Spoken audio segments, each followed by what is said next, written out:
إن الحمد لله نحمده ونستعينه ونستغفره ونعوذ بالله من شرور أنفسنا ومن سيئات أعمالنا.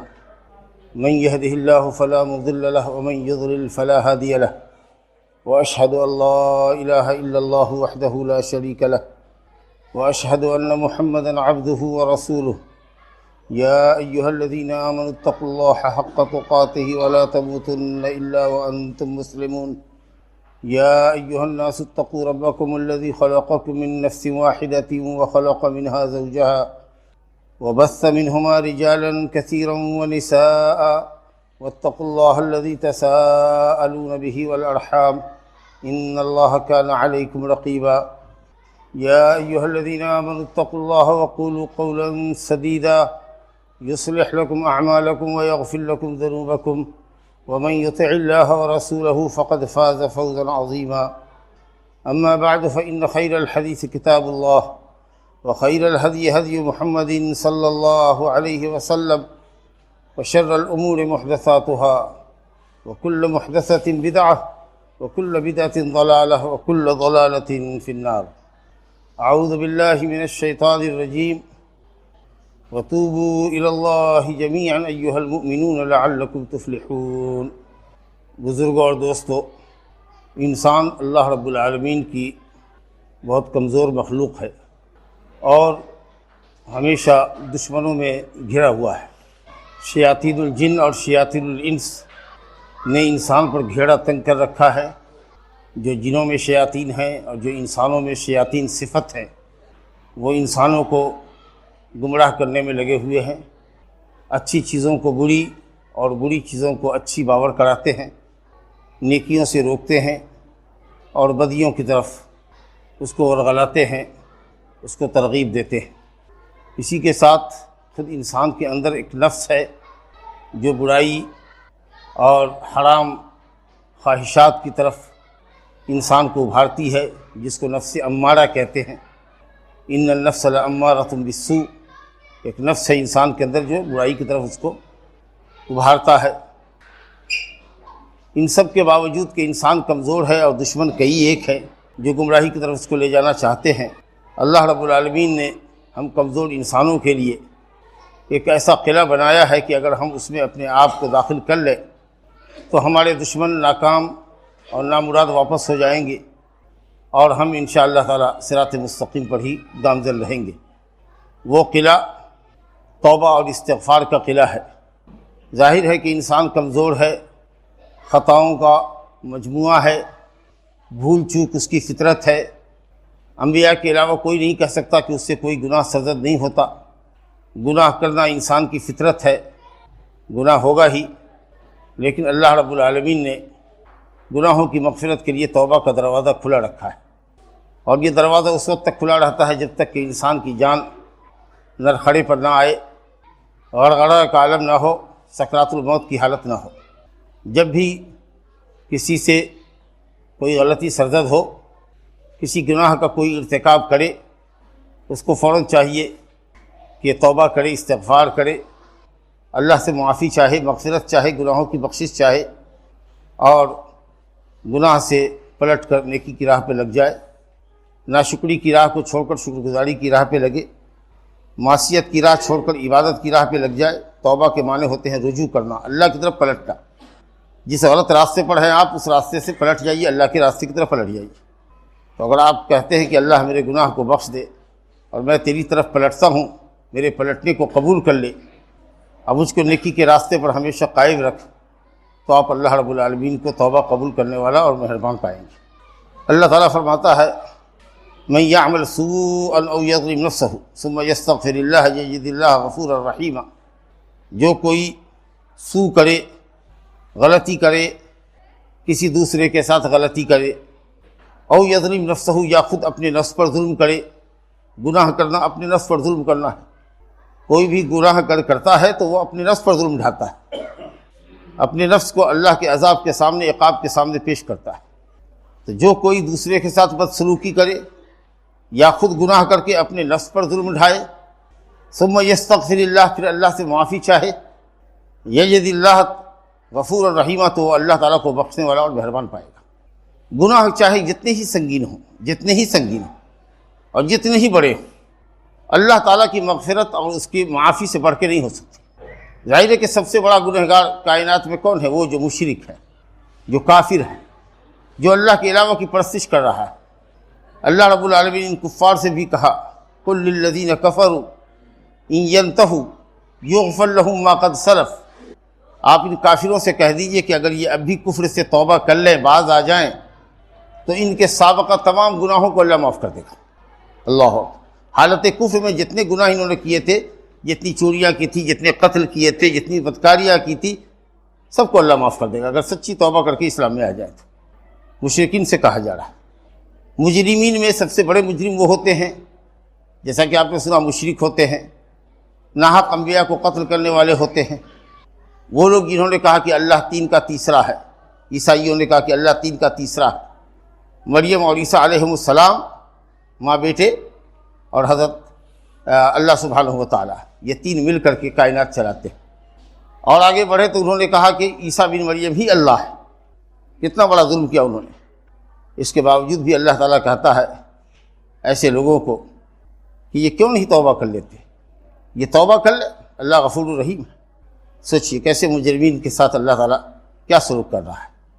قربان جائیے اس کے لطف اور اس کی مہربانی پر کہ وہ انسان جو گناہوں میں ملوث ہو، حد کو پار کر چکا ہو گناہ کرتے کرتے، اس گنہگار کو اللہ تعالیٰ کہتا ہے کہ اے میرے بندو، تمہارے گناہوں کی کثرت تم کو اللہ کی رحمت سے مایوس نہ کرے، تم مایوس مت ہونا، ہماری طرف پلٹ کے تو آؤ، دیکھو ہم کیسے تمہارے گناہوں کو معاف کر دیتے ہیں۔ یا عبادی الذین اسرفوا علی انفسہم لا تقنطوا من رحمت اللہ ان اللہ یغفر الذنوب جميعا انہ هو الغفور الرحیم۔ اے میرے بندو، وہ بندو جنہوں نے گناہ کر کے اسراف کیا ہے، حد کو تجاوز کر لیا، گناہ میں رات دن پڑے ہوئے ہو، لا تقنطوا من رحمت اللہ، اللہ کی رحمت سے مایوس مت ہو۔ گناہ تمہارے چاہے جتنے بھی ہوں، تم ہماری طرف پلٹو تو صحیح، معافی تو مانگو، ہم تمہیں معاف کر دیں گے۔ اللہ بہت غفور رحیم۔ بس شرط یہ ہے کہ اللہ کی تابعدار ہو جاؤ، اللہ کے تابعدار ہو جاؤ، اللہ کی طرف مائل ہو جاؤ۔ اگر آپ اللہ کی طرف تائب ہوتے ہیں اور اسلام کے اوپر گامزن رہتے ہیں، اللہ کی تابعداری پر قائم رہتے ہیں، تو اللہ تعالیٰ گناہوں کو بخش دے گا۔ ان اللہ یغفر الذنوب جميعا، بے شک اللہ تمام گناہوں کو بخشنے والا ہے۔ انہ هو الغفور الرحیم، بے شک وہی بخشنے والا، گناہوں کو چھپانے والا اور معاف کرنے والا ہے۔ اس طریقے سے قرآن مجید میں آیات بھری پڑی ہیں جو مجرموں کو ڈھارس بندھاتی ہیں کہ کبھی بھی اللہ کی رحمت سے کوئی مجرم مایوس نہ ہو۔ جب اور جہاں کہیں بھی وہ اللہ کی طرف پلٹے گا، توبہ استغفار کرے گا، اللہ غفور الرحیم اس کو بخش دے گا اور نیکی کی راہ پر چلنا اس کے لیے آسان کر دے گا۔ لیکن اس کے لیے شرط یہ ہے کہ آدمی جلدی توبہ کرے۔ وہ جلدی اس لیے کہ کوئی بھی نہیں جانتا کہ اس کی موت کب آئے گی۔ کہیں ایسا نہ ہو کہ ٹال مٹول کرتے رہے، جوانی کی غلطی کی توبہ کے لیے ادھیر پن کا انتظار کرتے رہے، ادھیر پن کی غلطی کی توبہ کے لیے بڑھاپے کا انتظار کرتے رہے، بڑھاپے کی غلطی کے لیے اور کچھ بوڑھے ہونے کا انتظار کرتے رہے، اور معلوم یہ ہوا کہ صاحب موت نے سینے پر دستک دی اور آپ ندامت کے ساتھ گناہوں کا بوجھ لیے ہوئے آخرت کی طرف کچھ کر گئے۔ اور ایسے وقت آپ شرمندہ ہو رہے جب آپ کے لیے وہ شرمساری کوئی فائدہ نہیں پہنچا سکتی۔ تو اس لیے فوراً ہی توبہ کرنی چاہیے، جیسے ہی غلطی ہو اور گناہ ہو اللہ کی طرف مائل ہو۔ اللہ تعالیٰ فرماتا ہے انما التوبۃ علی اللہ للذین یعملون السوء بجہالۃ ثم یتوبون من قریب فاولئک یتوب اللہ علیہم وکان اللہ علیما حکیما ولیست التوبۃ للذین یعملون السیئات حتی اذا حضر احدهم الموت قال انی تبت الآن۔ اللہ اس بندے کی توبہ قبول کرتا ہے جو نادانی میں، غلطی میں، گناہوں کے انجام سے بے خبر ہو کر، ناعاقبت اندیشی میں گناہ کر لیتا ہے اور پھر فوراً ہی اللہ کی طرف پلٹتا ہے، توبہ کرتا ہے۔ اللہ ایسے لوگوں کی توبہ قبول کرتا ہے، ان لوگوں کی نہیں جو توبہ میں ٹال مٹول کرتے رہتے ہیں، یہاں تک کہ جب موت کو اپنی آنکھوں سے دیکھ لیتے ہیں، جان کنی کا عالم ہوتا ہے، تب اس وقت وہ توبہ کرتے ہیں۔ اللہ کہتا ہے اس وقت کی توبہ قبول نہیں کرتا۔ اور حدیث میں ہے ان اللہ یقبل توبۃ العبد ما لم یغرغر، اللہ بندے کی توبہ اس وقت تک قبول کرتا ہے جب تک کہ غرغرہ نہ ہو، یعنی گھر گھراہٹ اس کی شروع نہ ہو، سکرات الموت کا عالم نہ ہو۔ نبی کریم صلی اللہ علیہ وسلم جن کے اگلے پچھلے گناہ اللہ سبحانہ تعالیٰ نے معاف فرمائے تھے، دن بھر میں 70 سے زیادہ مرتبہ استغفار کرتے تھے، اللہ میرے گناہوں کو بخش دے۔ کوئی گناہ نہیں تھا پھر بھی استغفار کرتے تھے۔ اللہ کی عبادت کے طور پر، کیونکہ استغفار یہ عبادت ہے، ذکر و اذکار میں داخل ہے۔ استغفر اللہ استغفر اللہ، اے اللہ میں اپنے گناہوں کی معافی چاہتا ہوں، اپنے گناہوں پر پردہ چاہتا ہوں، دنیا میں اور آخرت کی رسوائی سے تیری پناہ چاہتا ہوں اور بخشش چاہتا ہوں۔ کچھ لوگ ہوتے ہیں نا، کسی کو ننگا کر دیا اور اس کے بعد اس کو درگزر کر دیا، جاؤ معاف کر دیا، جب بے عزت بدنام کر دیا تب۔ اللہ غفور ہے، چھپاتا ہے اور معاف کر دیتا ہے، کسی کو پتہ بھی نہیں چلے گا کہ اس نے کیا کیا ہے۔ تو بہرحال میں عرض کر رہا تھا کہ نبی صلی اللہ علیہ وسلم 70 سے زیادہ مرتبہ استغفار کرتے تھے۔ بعض روایت میں ہے کہ میں 100 مرتبہ سے اللہ تعالیٰ سے استغفار چاہتا ہوں۔ بعض روایت میں ہے کہ نبی صلی اللہ علیہ وسلم ایک مجلس میں بیٹھ کر کے 100 مرتبہ کہتے تھے، رب اغفر لی وتب علی انک انت التواب الرحیم، رب اغفر لی وتب علی، اے میرے رب مجھ کو معاف کروا، اب میری توبہ قبول فرما، تو توبہ قبول کرنے والا مہربان رب ہے۔ یہ ذہن میں اگر سوال آئے کہ نبی صلی اللہ علیہ وسلم کے پاس تو کوئی گناہ نہیں تھا، پھر توبہ کیسی، مغفرت ہی کیسے، کیا عبادت ہے، یہ ذکر ہے، یہ نبی صلی اللہ علیہ وسلم کا تواضع ہے، یہ نبی صلی اللہ علیہ وسلم کے لیے درجات کی بلندی ہے۔ کچھ دیر کے لیے اگر اللہ کے ذکر سے غفلت ہو جاتی تھی، کام میں مشغول ہو جاتے تھے، تو بھی آپ کو یہ احساس ہوتا تھا کہ کچھ دیر کے لیے ہم اللہ کے ذکر سے غافل ہو گئے۔ آپ نے کہا انہ لیغان علی قلبی، لگتا ہے کہ میرے دل کے اوپر پردہ پڑ جاتا ہے، تو میں اللہ تعالیٰ سے 100 مرتبہ مغفرت چاہتا ہوں۔ کیا پردہ پڑ جاتا ہے؟ ہماری طرح دنیا دار تھے، دعوت تبلیغ کے کام میں لگے رہتے تھے، گھر کے کام میں لگے رہتے تھے، لیکن ذکر و اذکار نہیں ہوتا تھا تو ایسا لگتا تھا کہ جیسے کہ اللہ سے دوری ہوگی۔ تو جن کے رتبے ہے سوا، ان کو سوا مشکل ہے، جن کا جتنا اونچا مقام ہوتا ہے ان کی حالت اتنی زیادہ نازک ہوتی ہے۔ تو جب نبی صلی اللہ علیہ وسلم جن کے اگلے پچھلے گناہ اللہ تعالیٰ نے معاف کیے تھے، اس قدر معافی چاہتے تھے اللہ تعالیٰ کے سامنے، اور اس قدر عبادت کرتے تھے کہ آپ کو معلوم ہے آپ کے پیر پھول جایا کرتے تھے، کثرت سے روزہ رکھنے والے، کثرت سے صدقہ کرنے والے، لگتا تھا تیز تند آندھی کی طریقے سے آپ صدقہ اور خیرات کرتے تھے، اور اس کے باوجود بھی ان کا یہ حال تھا کہ وہ اللہ کی طرف پلٹتے تھے۔ اور ہم سر تاپا گناہوں میں ملوث ہے، رات دن گناہ کرتے ہیں لیکن توبہ کی توفیق نہیں ہوتی۔ اللہ غفور الرحیم رات میں اپنے ہاتھ کو پھیلاتا ہے۔ بخاری شریف کی حدیث ہے کہ دن کا گنہگار اللہ سے رات میں توبہ کر لے، اور دن میں ہاتھ پھیلاتا ہے تاکہ رات میں اگر کسی نے کوئی گناہ کیا ہے تو دن میں وہ توبہ کر لے۔ کچھ لوگ یہ سمجھتے ہیں کہ چونکہ اللہ غفور الرحیم ہے اور اس کے باوجود بھی وہ گناہ کرتے ہیں، ارے اللہ معاف کر دے گا، اللہ غفور الرحیم ہے۔ یہ جانتے بوجھتے بھی کہ اللہ غفور الرحیم ہے، گناہ کر رہے ہیں، گناہ کے انجام سے بے خبر ہیں، اللہ تعالیٰ کی عذاب سے بے خبر ہیں، اور پھر گناہ پر گناہ کیے جا رہے ہیں۔ اللہ تو بخشنے والا ہے، جان بوجھ کے غلطی کر رہے ہیں۔ حقیقت یہ ہے کہ وہ اللہ تعالیٰ کے غفور الرحیم ہونے کا غلط فائدہ اٹھا رہے ہیں۔ اللہ غفور الرحیم اس کے لیے ہے جو توبہ کرے، استغفار کرے، جو نیکی کی راہ پہ لگے، جو معافی مانگے، تو اس کے لیے غفور الرحیم ہے۔ تم تو جان بوجھ کر کے گناہ پر گناہ کیے جا رہے ہو، گناہ پر گناہ کیے جا رہے ہو۔ یہ تو اللہ کے ساتھ مذاق ہے، کھلواڑ ہے، یہ مکاری ہے تمہاری۔ اور ایسے ہی لوگوں کو سمجھنا چاہیے کہ وہ اپنے نفس کے دھوکے میں مبتلا ہے۔ کہیں ایسا نہ ہو کہ اللہ تعالیٰ اپنی چال چل دے اور آپ سوئے رہیں اور آپ پر اللہ کا عذاب آ جائے۔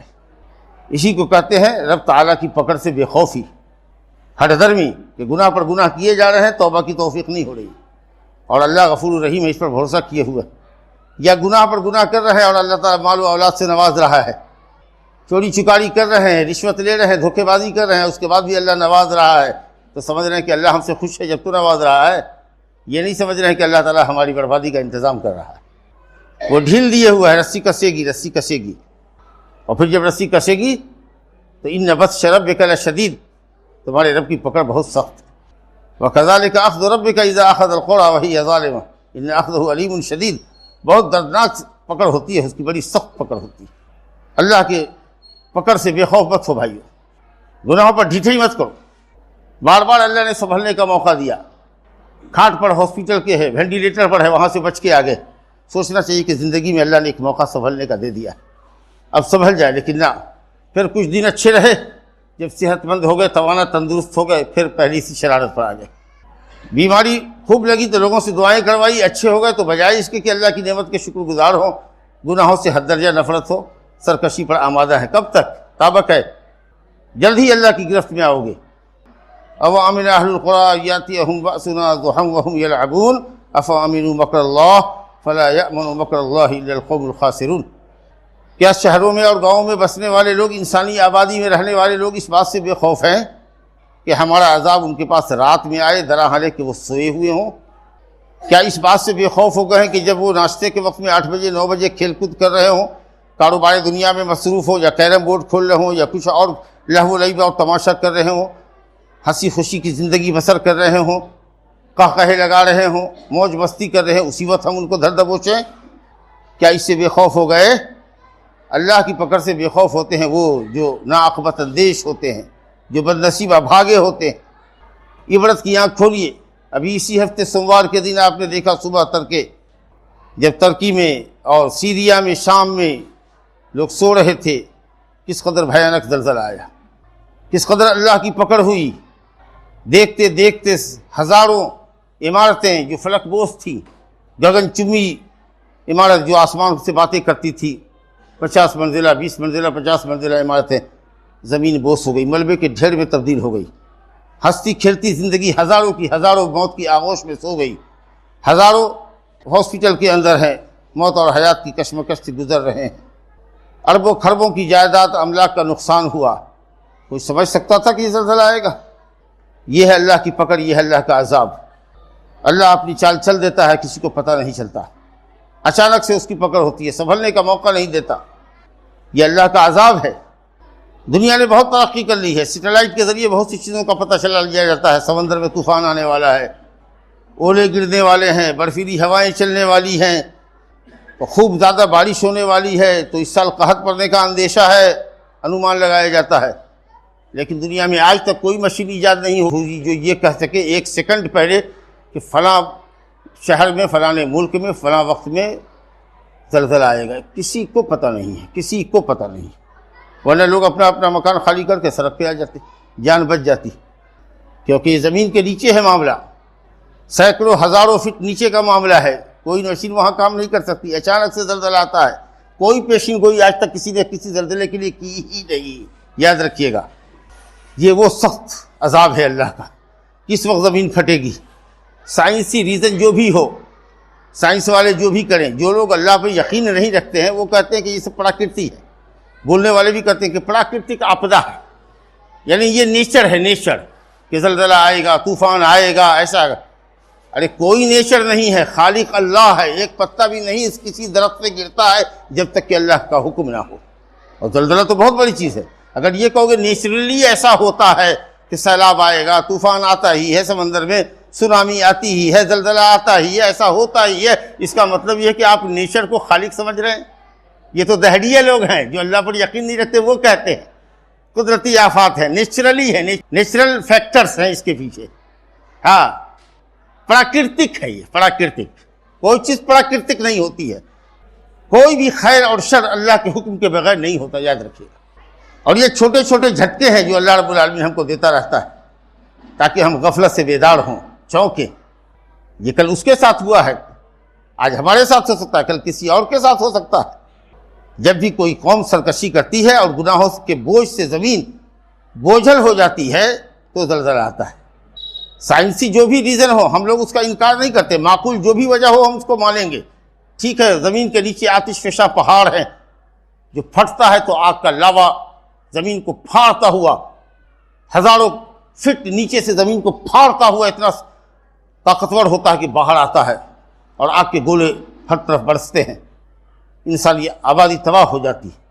ہو سکتا ہے کہ نیچے ہزاروں کلومیٹر نیچے پتھر کی سلیں نیچے کی آگ کی وجہ سے پگھلتی ہوں گی اور حرکت کرتی ہوں گی، جس کی وجہ سے زلزلہ آتا ہے۔ جو بھی سائنس کہے، لیکن یہ کرتا کون ہے؟ فاعل کون ہے؟ حرکت کون دیتا ہے؟ زمین کو پھاڑتا کون ہے؟ رب العالمین پھاڑتا ہے۔ ایک پتا کہیں نہیں گرتا جب تک کہ اللہ کی اجازت۔ تو اسلام سائنسی وجوہات کا منکر نہیں ہے۔ ہو سکتا ہے یہ ریزن ہو، لیکن اسباب پیدا کون کرتا ہے؟ زلزلہ کیوں آتا ہے؟ وہیں کیوں آیا؟ یہاں کیوں نہیں آیا؟ کسی اور علاقے میں آتا ہے، یہاں کیوں نہیں آتا؟ اور غور کیجئے اللہ کی قدرت پر، اللہ اکبر، قدرت پر ایمان لائیے کہ یہ 7.8 ریکٹر اسکیل پر ہے۔ یہ ریکٹر اسکیل ایک پیمانہ ہوتا ہے جس سے زلزلے کی شدت کو ناپا جاتا کہ کتنا تیزی کا زلزلہ تھا۔ 1935 میں ایک چارلس ریکٹر آدمی امریکہ کا تھا، اس نے ایک اسکیل بنایا ناپنے کا، صرف 10 اسکیل تک لایا ہے، 10 نمبر تک۔ 7 کے بعد اگر زلزلے کی شدت بڑھ جائے، 8 9 ہو جائے، تو یہی منظر ہوتا ہے جو آپ نے دیکھا، ہزاروں مکانات دیکھتے دیکھتے 1 منٹ کے اندر دھراشائی ہو جائے۔ اور اگر 9 سے پار ہو جائے، 10 11 12 15 ہو جائے، قسم اللہ کی اگر دنیا میں ایک ساتھ آ جائے تو سیکنڈ نہیں لگے گا اور ساری دنیا تہو بالا ہو جائے۔ قیامت کیا ہے؟ اسی تیز زلزلے کا نام ہے۔ زلزلہ اللہ تعالیٰ زمین میں پیدا کرے گا۔ 8 7 اور 8 پر تو یہ حال ہے، جب 9 10 18 20 25 50 ہو جائے تب کیا حال ہوگا؟ پلک جھپکنے کی بھی دیری نہ ہوگی، تمام پہاڑ ریزہ ریزہ ہو جائیں گے۔ یہ قیامت کی علامت ہے کہ زمین آپ کی جو ہے وہ ڈائنامیٹ کے اوپر ہے۔ جب اللہ چاہے گا نیچے سے لاوا پہاڑوں کو پھاڑ دے گا اور زلزلہ پیدا کر دے گا۔ دکت الارض دکن، ایک دم جھنجھوڑ دی جائے گی زمین، پلک جھپکنے میں ساری دنیا تہو بارہ ہو جائے گی۔ آپ کے مکان کی کیا قیمت ہے؟ جو مکان صرف لوہے پر ہی بنتے ہیں اور زلزلہ رودھک بنتے ہیں کہ زلزلہ کو جھٹکے کو برداشت کر سکے، نہیں کر سکتے برداشت۔ اگر وہ 9 کے اسکیل پر آ جائے، 10 کے اسکیل پر آ جائے، انسانی عقل حیران ہے۔ چہ جائے کہ وہ 20 25 اگر ڈگری ہو تب کیا حال ہوگا؟ واللہ پلک جھپکنے کی بھی دیری نہ ہوگی، دنیا ختم ہو جائے۔ اور یہ اتنی بڑی لمبی چوڑی جو کائنات آپ اس میں دیکھ رہے ہیں، ہزاروں نہیں لاکھوں نہیں کروڑوں سیارے چل رہے ہیں۔ سائنسدانوں سے پوچھیے، اپنے مدار پر انتہائی تیزی کے ساتھ سیارے گردش کر رہے ہیں۔ کبھی بھی کوئی سیارہ اگر ایک دوسرے سے ٹکرا گیا بائی دی وے، اور یہ اسی دن ٹکرائے گا جس دن اللہ تعالیٰ کو قیامت لانی ہوگی، تو پورا آسمان پر خچ اڑ جائے گا۔ تو اس لیے سائنسی ریزن بھی اس بات کو مانتی ہے کہ دنیا کسی بھی وقت تباہ ہو سکتی ہے، آسمان کسی بھی وقت ٹوٹ کے ختم ہو سکتا ہے، نظام شمسی اور قمری چاند ستارے کا سارا نظام درہم برہم ہو سکتا ہے، دنیا تب و بالا ہو سکتا ہے۔ یہ تو قیامت کا ذکر اللہ نے قرآن کی ہر صورت میں کیا ہے، بلکہ یہ کہیں کہ ہر صفحے کے اندر کہیں نہ کہیں قیامت کا ذکر اگر ہوگا تو شاید یہ بعید نہ ہو۔ تو قرآن حدیث کے اندر تو یہ بات ہے ہی، لیکن سائنسی اعتبار سے بھی اگر آپ دیکھ لیجئے تو قیامت کا وقوع بالکل سائنسی ریزن اور فیکٹر کے مطابق ہے، ایک دم لاجک ہے کہ یہ دنیا ختم ہو جائے گی، تہو بالا ہو۔ بہرحال میرے بھائیو، ہر شخص کی قیامت تبھی ہو جاتی ہے، جو قیامت ہوئے گی وہ تو اپنے وقت پہ آئے گی، لیکن ہر شخص کی قیامت اسی وقت شروع ہو جاتی ہے جب وہ مرتا ہے اور اس کی روح پرواز کرتی ہے۔ پھر دنیا کے عمل کے اعتبار سے اس کے آگے جنت ہے یا جہنم کی تکلیفیں ہیں۔ اس لیے میرے بھائیو، توبہ استغفار کرو، اپنی موت کو یاد کرو، چشم کشا کھولو، عبرت کی نگاہ سے دنیا کو دیکھو، کیسی اموات ہوئی ہیں، کتنا خسارہ ہوا ہے۔ اللہ نے ہم لوگوں کو محفوظ رکھا، اللہ ان کو بھی محفوظ رکھے۔ اور جو مسلمان دین سے دور جا چکے ہیں، اللہ سے اعراض کر رہے ہیں، پیٹھ پھیرے ہوئے ہیں، اللہ سے بغاوت کی راہ لیے ہوئے ہیں، جو نوجوان لڑکے لڑکیاں دین سے غافل ہیں، اللہ تعالیٰ ان کو واپس لائے اسلام کی طرف، اللہ کی طرف ہم تائب ہوں، مائل ہوں۔ وَتُوبُوا إِلَى اللَّهِ جَمِيعًا أَيُّهَا الْمُؤْمِنُونَ لَعَلَّكُمْ تُفْلِحُونَ۔ اے ایمان والو، اللہ کی طرف پلٹو، تم سب کے سب اللہ کی طرف پلٹو تاکہ اللہ تم پر رحم کرے۔ ظَهَرَ الْفَسَادُ فِي الْبَرِّ وَالْبَحْرِ بِمَا كَسَبَتْ أَيْدِي النَّاسِ۔ زمین میں جو فساد ہے، زمین میں جو زلزلہ آتا ہے، سمندر میں جو زلزلہ آتا ہے جس سے سونامی ہوتی ہے، جی سونامی ہوتی ہے، ہزاروں کلومیٹر سے تیز وہ سمندر کی لہریں اٹھتی ہیں اور شہر کے اندر پانی سمندر کا چلا جاتا ہے اور پورا شہر ڈوب جاتا ہے۔ یہ جو زمین کے اندر سمندر کے اندر فساد ہے، یہ جو خشکی پر فساد ہے، جہاں جا رہے ہو کہیں گناہوں کی کثرت کی وجہ سے زمین اگر دھس گئی یا وہی تم دھسا دیے گئے تو کیا حال ہوگا تمہارا؟ آمنتم من فی السماء ان یخسف بکم الارض فاذا ہی تمور۔ کیا اس اللہ کی پکڑ سے بے خوف ہو گئے جو آسمان میں ہے، جو عرش کے اوپر ہے، کہ تم کو زمین میں دھسا دے؟ کیا اس بات سے بے خوف ہو کہ اچانک سے اس کا عذاب آ جائے؟ کیا اس بات سے ہو کہ تم تقلب میں ہو، اپنے کام کاج میں ہو اور اسی وقت تمہارا ہارٹ اٹیک ہو جائے؟ سب لو اپنی نگاہوں کو پست رکھو۔ اللہ تعالیٰ نے قرآن مجید میں مومنوں سے کہا کہ اے مومنوں، اپنی نگاہوں کو پست رکھو، اجنبیہ عورتوں کو، لڑکیوں کو مت دیکھو، اپنی شرمگاہوں کی حفاظت کرو۔ اور عورتوں سے بھی کہا گیا کہ اے عورتوں، اپنی نگاہ اجنبی مردوں پہ نہ ڈالو، اور تم بھی اپنے شرمگاہوں کی حفاظت کرو۔ اور بطور خاص عورتوں سے کہا گیا کہ ابھی اپنے زیب و زینت کا اظہار اپنے باپ، بھائی، شوہر کے علاوہ کسی اور کے سامنے، اجنبی مردوں کے سامنے اپنے حسن اور زیبائش کا استعمال نہ کرو، کیونکہ اگر تم بن ٹھن کے نکلو گی تو انسان کمزور پیدا ہوا ہے اور شیطان انسان کا کھلا ہوا دشمن ہے، اور عورت انسان کی، مرد کی بہت بڑی کمزوری ہے، غلطی ہو جائے گی۔ اور اس کے بعد اللہ رب العالمین دونوں کو خطاب کر کے اور اخلاقی تعلیمات دینے کے بعد کہتا ہے وَتُوبُوا إِلَى اللَّهِ جَمِيعًا أَيُّهَا الْمُؤْمِنُونَ۔ اے مومنو، سب اللہ کی طرف توبہ کرو، استغفار کرو، اگر اچانک کی نظر کسی پر پڑ جائے، اچانک کی نظر، تو پھر گھٹ کر کے ٹھہر کر کے اس کو بار بار دیکھو نہیں، فوراً اپنی نگاہ کو پلٹو اور آگے بڑھ جاؤ، اللہ سے لڑو قبل اس کے کہ موت آئے اور اس وقت پچھتاوا تم کو کام نہ آئے۔ توبہ استغفار کرو، اللہ تعالیٰ روزی میں کشادگی عطا فرمائے گا، اللہ تعالیٰ آئی ہوئی مصیبت کو ٹال دے گا، آنے والی مصیبت کو روک دے گا۔ وَأَنِ اسْتَغْفِرُوا رَبَّكُمْ إِنَّهُ كَانَ غَفَّارًا يُرْسِلِ السَّمَاءَ عَلَيْكُمْ مِدْرَارًا وَيُمْدِدْكُمْ بِأَمْوَالٍ وَبَنِينَ وَيَجْعَلْ لَكُمْ جَنَّاتٍ وَيَجْعَلْ لَكُمْ أَنْهَارًا۔ سچے دل سے توبہ استغفار کرو، دیکھو نا اللہ تعالیٰ کس طریقہ سے بارش دیتا ہے، کس طرح سے روزی روٹی کا سامان پیدا کرتا ہے، کس طرح تم کو تمہاری نسلوں کو بڑھاتا ہے، بیٹے عطا فرماتا ہے، مال و دولت کی فراوانی کرتا ہے۔ تم اللہ کی طرف پلٹو تو معافی تو چاہو۔ میرے بھائیوں بزرگوں، یہ توبہ استغفار صرف ایک لفظ نہیں ہے کہ جس کی گردان ہم زبان پر کریں، یا اللہ توبہ یا اللہ استغفار، نہیں، اس کے معنی اور مفہوم کو سمجھو۔ کیا مطلب ہے توبہ کا، کیا مطلب ہے استغفار کا؟ اے اللہ ہم کو معاف کر دے، ہمارے عیب کو ڈھانپ لے۔